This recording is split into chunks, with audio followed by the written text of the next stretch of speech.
If you've thought of installing a soft starter for your AC system, then this video is for you. So this is the SoftStartHome, and we're going to go over why you'd want to have a soft starter, and then also, more importantly, how to install it. I picked up this soft starter because my system for my house is off-grid. What that means is I'm relying on solar power and inverters. By having a soft starter, what that does is it reduces the strain on your inverters with the large inrush of current that's needed to start your AC system. But even if you don't have solar, it's still a great idea to have a soft starter because it extends the life of your AC unit, because that large inrush of current that normally happens is now a gradual ramp up, which then saves the compressor and extends its life. With AC compressors becoming so expensive these days, it's recommended to install a soft starter if you can to extend that life. So here's the SoftStartHome. I have it mounted on my AC unit. I'm going to go through the different wires, how that I have it connected. I have a nice diagram which I'll show to you, which shows from the manufacturer what their recommendations are, and essentially that's how I installed it. So on this right-hand side, you can see that there's this black wire that comes down to the soft starter that I had installed. Initially, it was this red wire that goes to the compressor was on that terminal. Well, that was removed and replaced with the black one. The red wire now goes to the blue wire that is on the soft starter.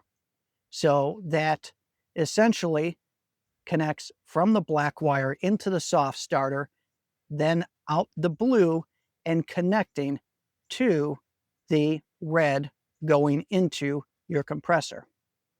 The red wire from the soft starter is put here. Hopefully you can see this.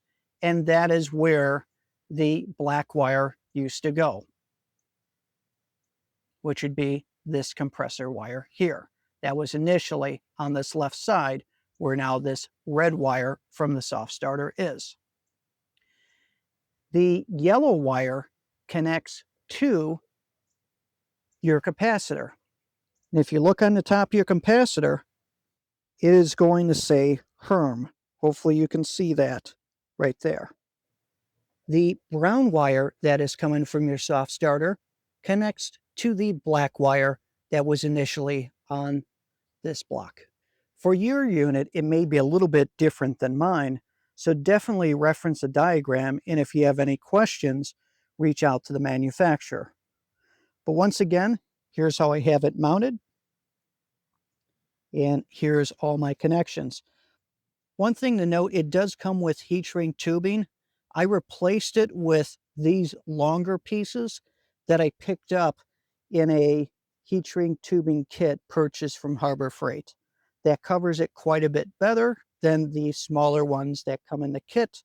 And then I used some additional zip ties. It came with 3. Here's the first one. And then there's the other 2.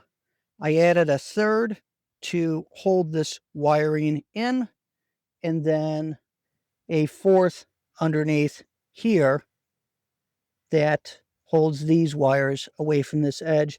That way I could take off the cover, put it back on, and I won't be rubbing any wires. In summary, it's pretty easy to set up and install the unit. There's 5 wires that you connect from the soft start from your AC unit. There are diagrams from the manufacturer. If you do have any questions, please reach out to the manufacturer or the retailer that you purchased it from. I purchased mine from Signature Solar, and I have my discount code listed below. Important safety tips. First, make sure that you disable the power going to the unit. So first I turned off the breakers, and then the external unit, I turned that off, and then finally checked with the meter. You can never be too safe. On top of that, the capacitor that's inside may still have a charge, so wear electrical gloves. And if you have any questions, make sure you reach out to the retailer, the company, or if you're not comfortable, reach out to your local electrician. That's about it. Thanks again for watching Mike's Solar Garage.